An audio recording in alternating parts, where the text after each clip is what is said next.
All right. Well, welcome everyone. I'm so excited to be back and here with Greg Cavaluzzo of Park and Battery. So, hi, Greg. Thank you so much for hanging out with me today. Hi, Janine. Yeah, thank you. Thank you for having me. I'm so happy to be here and excited to talk about content. So, Yes. Yeah. Actually, so today I was thinking we could kind of dive into something that maybe people don't do quite often, which is content audits. Yes, I know I probably haven't done that very recently. But I thought it would be a great conversation for us to talk about with your experience and we kind of ask you a few questions. Does yeah, that work? that's great. Absolutely. Fantastic. Well, Greg, I know some people may not know you. I can't believe it, but I'd love for you to introduce yourself and then also maybe tell us a little bit about what you do at Park and Battery and about Park and Battery. Yeah, absolutely. I'm Greg Cavaluzzo. I am the Vice President of Integrated Marketing at Park and Battery. Park and Battery is a full service agency, and as you know, the lead of the media discipline, it means that I partner very closely with all of our internal teams. So our internal strategy team, our internal content team, and that connection is really critical when we're thinking about content because we use sort of those insights that are discovered during the strategic onboarding of new clients to help sort of shape those content pieces that we create on their behalf. And then my team will push those pieces of content out in the world through media, like on platforms such as NetLine. So, we're constantly kind of helping our clients figure out, if the content that they already have is doing the job that it was created for. And if it's not, then we help deliver value by creating new content. And we know that the content that we create will resonate with the audience because it's, grounded in all of those data points that we collected. So, really excited that we're talking about content audits because we do a ton of them. Well, that's good to hear. Yes. And I do have to admit that's not something I've ever done, so I'm probably going to learn a lot today.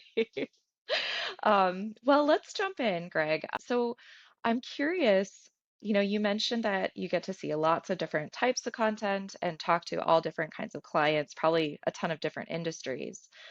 What would you say is the reason why some B2B assets are just missing the mark? That's such a great question because, oftentimes when we have a new assignment for a client, part of what we do is we do these audits of their existing content.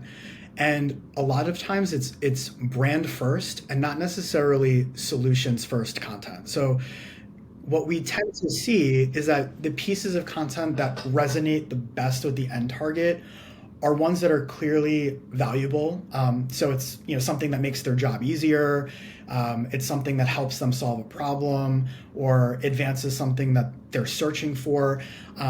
And all too often, like especially with new clients who haven't partnered with us before, the content is very brand heavy, very salesy, if you will, and it's selling the brand over the solution. So without grounding that content in the actual needs of their end target, it just ends up being something that they don't necessarily see the value in. So just a bit of noise, I guess. Yeah, a lot Yeah. of fluff. Yeah. That's a polite way to put it, right? Well, I don't know if you know this, but NetLine, we do this yearly report, right? And we've got a ton of data on all different pieces of content, what resonates well, what doesn't resonate well. Data is important, right?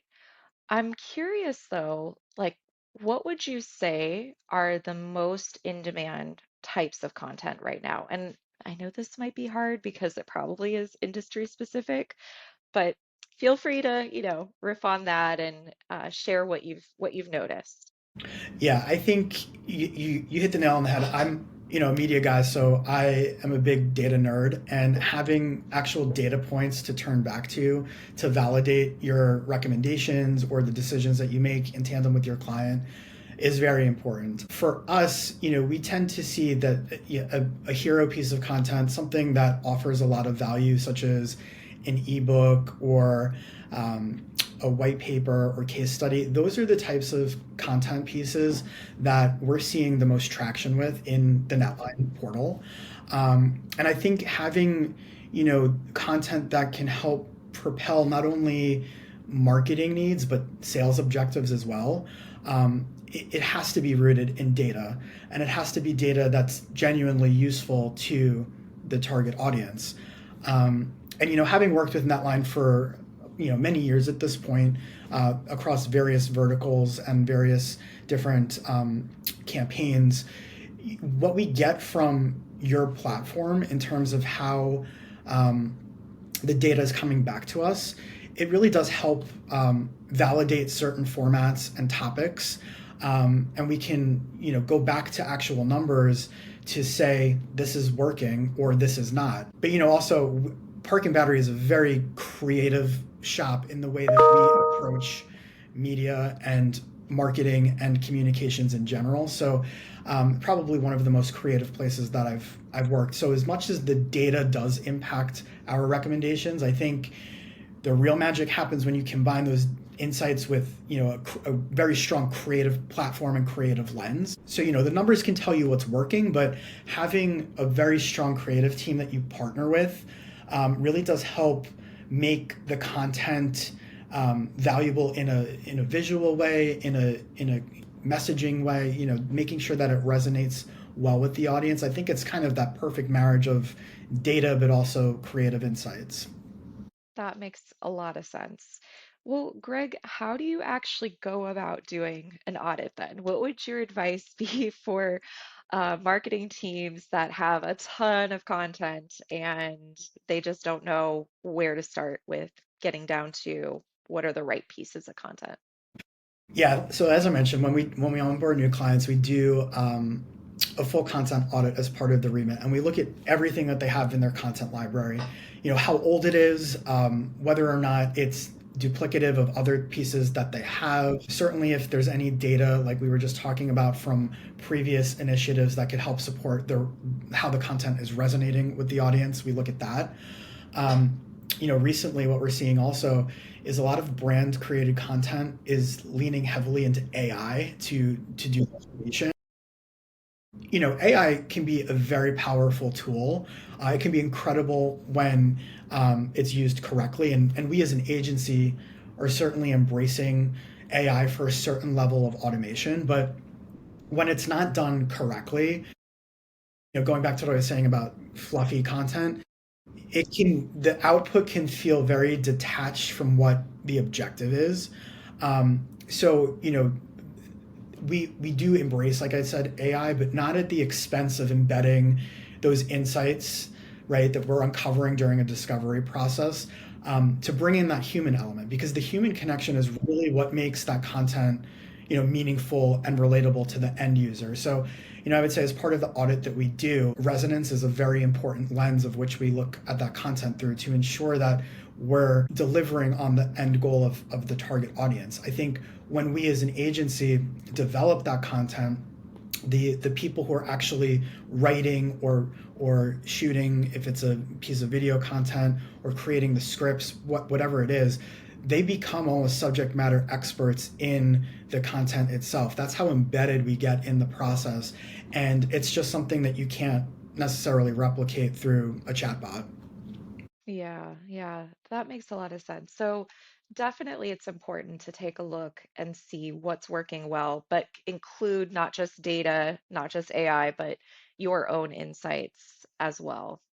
Exactly, because I Yeah. think within our agency we have subject matter experts who have been in this environment, who are living and breathing this, who bring years and years and years of experience to the table. So they know the trends, they know what is going to work, what isn't going to work. I think there's always going to be that sort of inherent gut instinct and gut feel, that gets incorporated into the work. Fantastic. Well, Greg, I feel like you've given us a great start, really thinking about getting down to looking at our content more closely. I'm curious if I could do like a little quick fire with you, some Yeah, maybe let's do tips it. for marketers here. Okay, so how about this? What would be one piece of content that you would want to retire forever? You never want to see it again. I would say listicles or like top Oh, 10 trends or things of that. Remember back in the day, BuzzFeed used to yes. do those like lists and they were really fun, but now I feel Yeah. like they just don't resonate in the same way anymore, and especially not for B2B audiences. Yeah, get rid of those. Okay. What would you say is one underrated content type? So people are not using it as much and they should be. I don't know if it's underused, but maybe underestimated. I think podcasts like such as this or fireside chats, like I definitely think that hearing somebody's voice and their tone and their emphasis, I think that like as we were just discussing, it really adds that human element that you can't get from a purely text piece of content. Especially if you're in sales and you're trying to make those connections with people that you're selling to, I think your personality really goes a long way. So being able to sell yourself in a setting like this, I think it builds trust and connections with people. Well, you made me so happy. This is great. This is great news. Okay, well, let's do one more. Okay, so if you were only able to spend time auditing like one thing or like looking at one piece, what do you think is the most important thing for you to look at? I think, yeah, great question. I think the hero asset to that campaign. So, whether that's an ebook or, a white paper, case study, anything that's really the cornerstone of the campaign, and making sure that it's in depth and well designed and that it really serves the need of the user and gives them a real tangible value. I think that's probably the most important place to start, and ensuring that then you can create content out of that hero piece is essential. So making sure that it's versatile enough where you can give cut downs or little snippets here and there, but really having that hero asset that can do the heavy lifting for the campaign. I love that. Yes, we actually have a really great one that we use. Well, maybe more than one. Is that okay? Can you have more than one hero asset? Yeah, Okay, good. we're talking to different segments, really tailored towards like the audience is really important. So yeah, definitely. Okay, good to know. All right, Greg. Well, thank you so much for hanging out with me today, and I learned quite a bit about auditing. But I would love to have people know how to get a hold of you. So if they're interested to connect with you, or also learn a bit about Park and Battery, what's the best way to get in contact? Yeah, visit our website, parkandbattery.com, or find us on LinkedIn. You can, yeah, find us there. Awesome. All right, Greg. Well, thanks again for joining me, and I appreciate your time. Thank you so much. It's fun hanging out.